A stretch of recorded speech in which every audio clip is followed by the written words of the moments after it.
Hey guys, this is chapter 1 of The Science of Getting Rich. I will read the text and my comments follow. Chapter 1.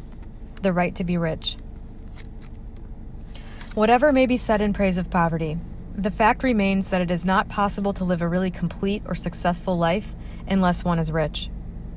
No man can rise to his greatest possible height in talent or soul development unless he has plenty of money.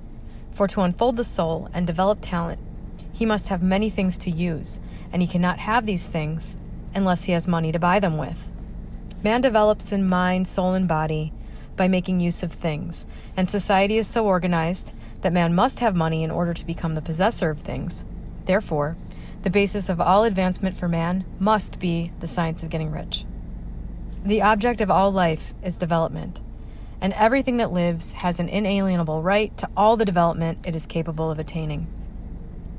Man's right to life means his right to have the free and unrestricted use of all the things which may be necessary to his fullest mental, spiritual, and physical unfoldment, or, in other words, his right to be rich. In this book, I shall not speak of riches in a figurative way. To be really rich does not mean to be satisfied or contented with a little. No man ought to be satisfied with a little if he is capable of using and enjoying more. The purpose of nature is the advancement and unfoldment of life, and every man should have all that can contribute to the power, elegance, beauty, and richness of life. To be content with less is sinful. The man who owns all he wants for the living of all the life he is capable of living is rich. And no man who has not plenty of money can have all he wants. Life has advanced so far and become so complex that even the most ordinary man or woman requires a great amount of wealth in order to live in a manner that even approaches completeness.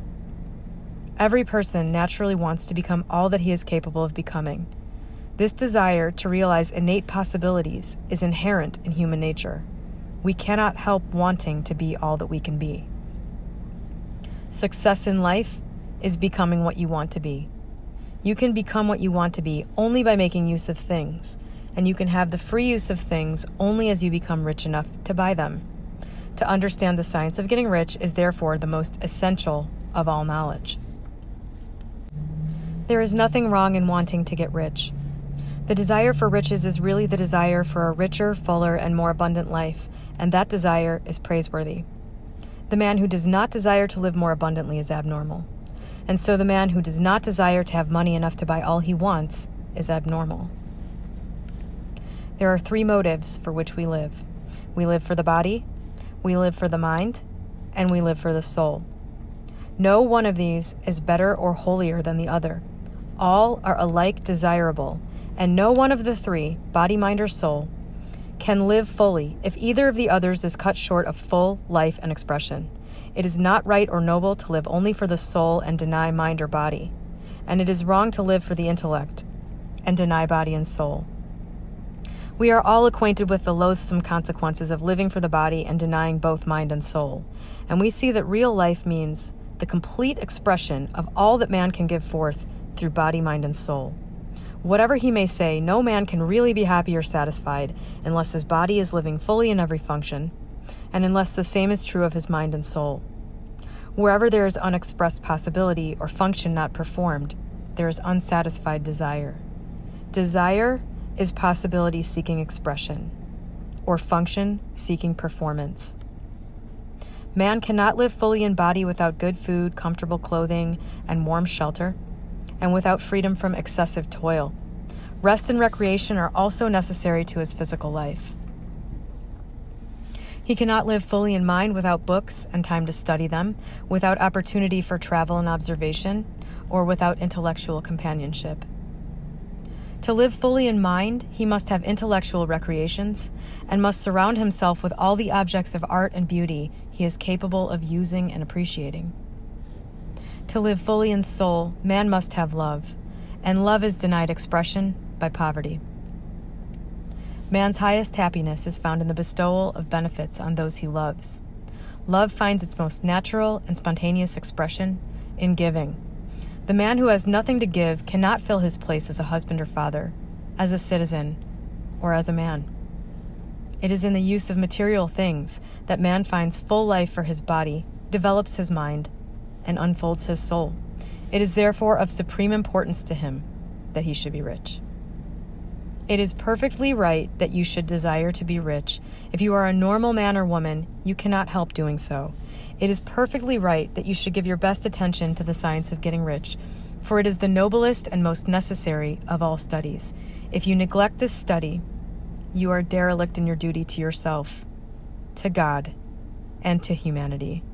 For you can render God and humanity no greater service than to make the most of yourself. So I re-recorded this chapter. This is chapter 1. I re-recorded this because I was stumbling over words in the first time I did it. And I kept the commentary that I made on the first one, which we'll be playing here in a second. But I forgot to say one thing in the commentary that I really wanted to say and rereading this again. Wallace Wattles says, love is denied expression by poverty. I just want to be really, really clear. He's not saying that when you're poor, you don't love people, or that people that are in poverty don't really love each other, or that your parents didn't love you if you grew up poor, or anything like that. I want to be really clear about this. All he is saying is that poverty and all of the stress and low feelings and low experience that comes with being poor gets in the way of the natural expression of love. It makes it harder to do it. That's it. That's all he's saying. He's saying it has its most free ability to flow when you have abundance in the form of material wealth. When you do it in the right way, when you have the right, when you do it coming from the right place, which will be explored in the rest of this book. So that's chapter 1, and here he's just making the case. He's trying to shoot down all of these ideas that people have about why they shouldn't have money. You know, he's trying to make the case here for that. And if you're coming at this from having been in the manifestation community on YouTube or Reddit or anywhere else, I think another thing that's worth mentioning is that you may be feeling resistant to all these ideas, these statements of definitive fact. This, it is this way, or this is what this is. It's, just because something has a limit doesn't mean it's not a good limit for you to work with. So getting past the idea that everything is a limited belief, or that nothing has to happen a certain way. Just because things don't have to happen a certain way, just because you can manifest something in a multitude of different ways, doesn't mean that there's not an ideal way to do it. And he is talking about the ideal way of doing things throughout this entire book. So that's what those definitive statements are. This whole book is teaching you how to think. It's teaching you a certain way of looking at creating. And whether you want to adhere to this or not, whether you're able to quiet your mind enough to absorb this and actually get it to work for you, that's up to you. But coming from the manifestation community, especially if you've been in this for a while, some things in this book could be rough to get.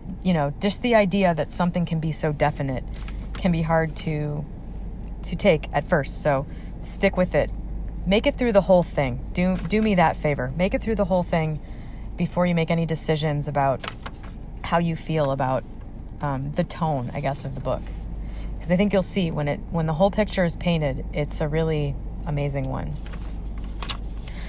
And he made a comment on the first paragraph where he says, you must have money in order to buy things. This is another thing I think people that are newly into the manifesting thing and maybe have never read this book or anything, they might take issue with, is the idea that you have to have money to get things. Well, you don't. You can manifest things. I think we've established that. But I can tell you just from, my own personal life, it's a lot better to just have a bank account full of money than to constantly have to look at things that you can't buy and manifest them by imagining having them. It's a lot easier, honestly. It's a lot easier to just do what this book says, get a lot of resources, and then you essentially can do whatever you want. So that's just him talking about money. It applies to everything, really. The concepts in this book are not just about money. They are applicable to your whole life, as you will see, and as I will attempt to also illuminate throughout the book with my commentary. At the end of this, he talks about the merits of having money in order to facilitate love or domestic bliss. Actually, I think that's a different chapter. But he says at the end here, his highest happiness is found in the bestowal of benefits on those he loves. Love finds its most natural and spontaneous expression in giving. Having resources is a way to have a better life in every imaginable way if you approach it the right way, which this book is going to tell you how to do. If you have any issues with the idea of money is the source of all evil, or that money corrupts you, keep on with this book, because he tells you the mentality that you have to have and how not to succumb to that. So that's all I've got to say about Chapter 1, The Right to be Rich. It is entirely possible to become quite wealthy and to do it in a way that benefits you and everyone. So listen on for Chapter 2 and how he talks about doing that.